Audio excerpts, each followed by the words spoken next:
In this video, we analyze two of the most intense women's 400-meter races to uncover what separates good performances from unforgettable ones.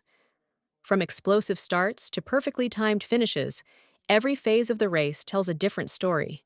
You'll see how experienced champions control the pace and how rising athletes disrupt expectations with fearless strategies. This is more than just a race recap. It's a deep dive into decision-making, positioning, and execution at the highest level. If you've ever wondered how races are won before the finish line, this breakdown will change the way you watch the 400 meters forever. På 400 meter individuelt Sviti Ercetic har kommet seg ned i 50-85 i år, løpt hjemme i Polen. Så har vi britiske Lavai Nilsen, som har egyptisk mor og dansk far. Av 51-51 som årsbeste, løp fortere det under EM i fjor. Men Naser har fått en skikkelig utfordring her for Shericka Jackson. Hvis hun beholder det nivået hun holdt hjemme på Jamaica, så skal Naser få mer å jobbe med her enn hun har fått tidligere i sesongen. Og kanskje må hun under 50 sekunder for første gang i år, Naser, hvis hun skal vinne. Ja, det tror jeg er et bra tips, Jan. Jeg tror også vi skal se opp for 22 år gamle Seini i banen innenfor Salwa Naser. 22 år gammel, altså fra Niger. Har rå avslutninger, er omskolert 800 meter løper og til og med terrengløper. Ja, og har bare 1100 del bak da. I Rabat da hun perset med en hel del. Nå er de i gang. Salwa Naser rett fra personlig rekord på 200 meter i USA. Går bra bortover her nå. Plukker inn Shericka Jackson i banen utenfor og ser ut til å ha kontroll på løp. Ja, Seini i banen innenfor og sliter med åpningsfarten til Naser, men vi skal følge med på avslutningen til jenta i bane 4. Det er jo Kolo i den ytterste banen som er nærmest Naser når de går inn i den siste svingen. Men det er herfra inn. Det kan skje veldig mye.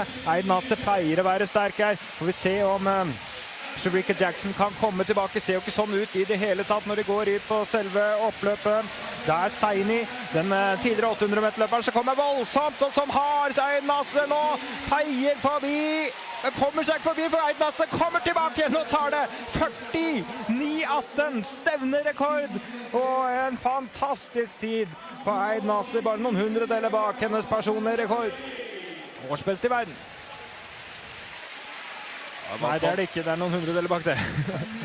Ja, Shawnee Miller-Roypo har 49.05 fra Gainesville, Florida, 27. april, men bortsett fra det så er det de to som er 1 og 2 her i dag som troner øverst på verdensstatistikken så langt i år.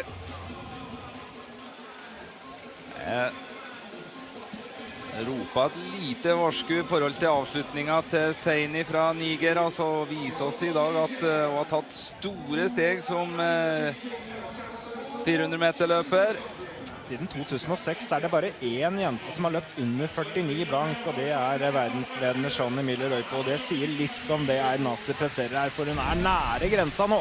Altså mesterlig hvordan Gachka, Kinga Gachka goes on the outside for Poland. The 23-year-old has only run 54.1 this year. Her lifetime best, though, is 52.0, so she may improve her season's best here. Amila Rowe of Australia, third in their championships, just 18 years old, the Aussie. She goes in lane 8.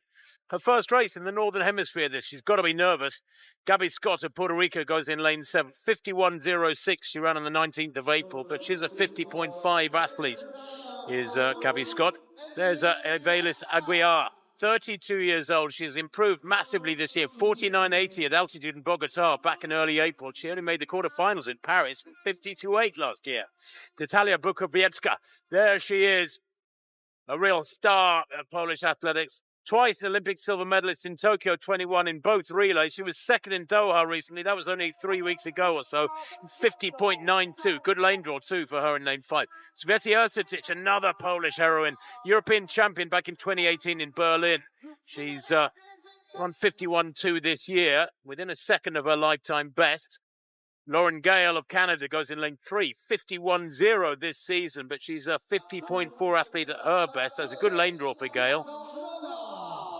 Lada Vondrova, the Czech European Under-23 champion back in 2021, the former footballer who goes in lane 2. And then Anastasia Kush, just 18 years old. She ran leg 3 at the World Indoors in Nanjing for Poland when they took the silver medal in the 4x400 meters. She's already got big experience just a few weeks ago in China in a global championships. A season's best though, Kuz in lane 1, just 53.06. She has run 51.8, that was last year. So Kuz in 1, Lada Vondrova, former European Under-23 champion in 2 for the Czech Republic. The Canadian Gale in 3, Svetlana Sadic in 4. Watch her. Can she find her best form? Natalia Bukowiecka goes in lane 5 for Poland. Favourite, I guess, here. Aguilar of Colombia in 6. Puerto Rican Scott in 7. Rowe of Australia 8. The Pole Gachka in lane 9 on the outside. Set.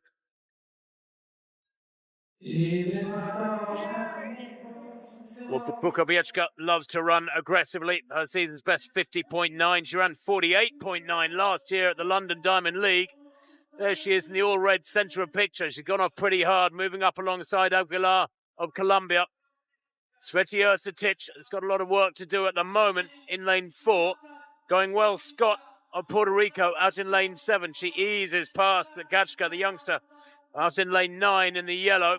But a nice balanced race from Bukowiecka so far. Brilliant running in lane 3 from Gale of Canada. What an aggressive 300 she's run so far. She hasn't broken 51 seconds this year, but she might have to here. Now she begins to tread water as Bukowiecka, who's judged this one perfectly, moves through in the red there in lane 5. Going away from the field, a real battle royal for the minor places.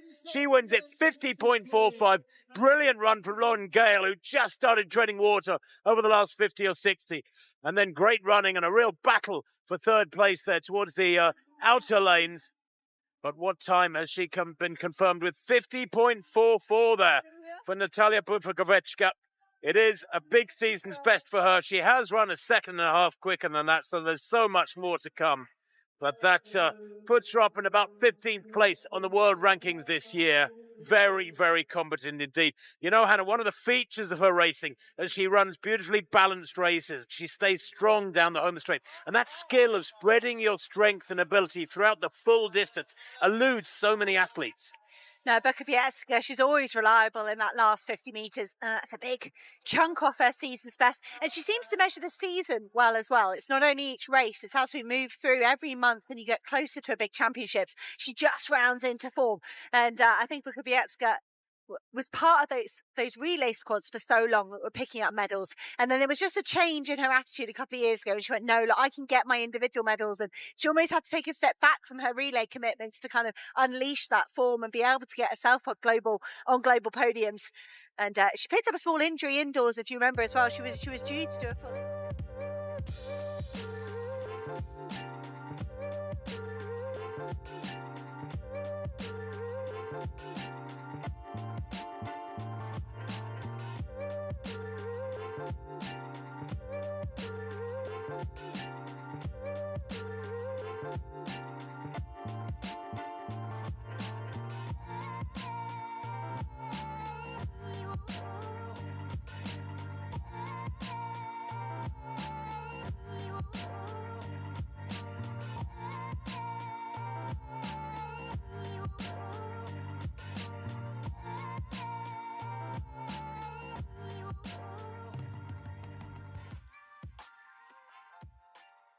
The women's 400 meters has always been a race defined by precision.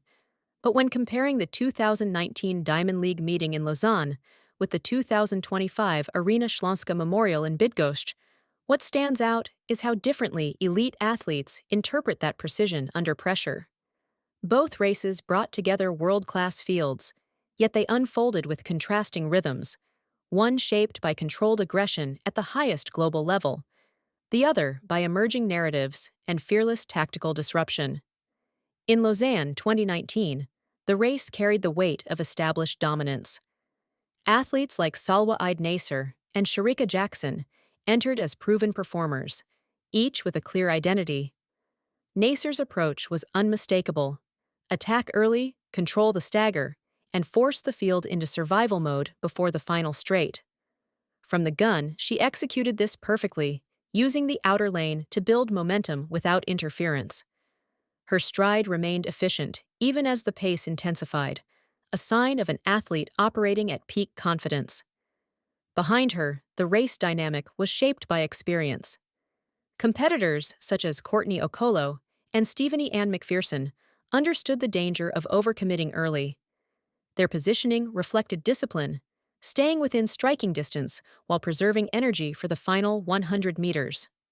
Lausanne was not chaotic, it was calculated. Every move had context, and every athlete ran with awareness of both their own limits and their rivals' strengths. By contrast, the 2025 race in Bydgoszcz felt far less predictable. Instead of a single dominant rhythm, the field fractured almost immediately. Natalia Bukowiecka emerged as the central figure, but her performance was defined not by early control, but by restraint. While others attacked the opening 200 meters aggressively, she chose efficiency over impulse, long, relaxed strides, and minimal wasted motion. This difference became even more pronounced as athletes like Lauren Gale pushed the pace through 300 meters. Unlike Lausanne, where the early leader dictated the race, Bydgoszcz saw multiple athletes attempting to reshape it mid-run. The effect was cumulative. The pace became uneven, the field stretched unpredictably, and technical discipline began to separate contenders from those simply reacting. What ties both races together is the decisive final phase, the last 100 meters, where the 400 meters truly reveals its winners. In Lausanne, the finish was a continuation of control. Naser's early investment allowed her to resist the inevitable late challenge, maintaining form while others tightened. Jackson's known finishing strength kept her competitive, but the structure of the race had already been defined. In Bydgoszcz, however, the final straight was transformative. Bukowiecka's patience turned into dominance. While early leaders began to fade under the cost of their aggression, she accelerated, her stride still fluid, her posture unchanged. It wasn't just a strong finish, it was a perfectly timed takeover. Athletes like Gabby Scott, who had remained composed throughout, also benefited from this shift, proving that restraint was more valuable than early bravery. Ultimately, the comparison highlights an evolution in how the women's 400 meters is raced. Lausanne 2019 represented the peak of structured, experience-driven execution, where established stars imposed order on the race. Bydgoszcz 2025, on the other hand, reflected a more dynamic and uncertain landscape, one where emerging athletes challenge conventions, and where victory depends not just on speed, but on the ability to read chaos in real time.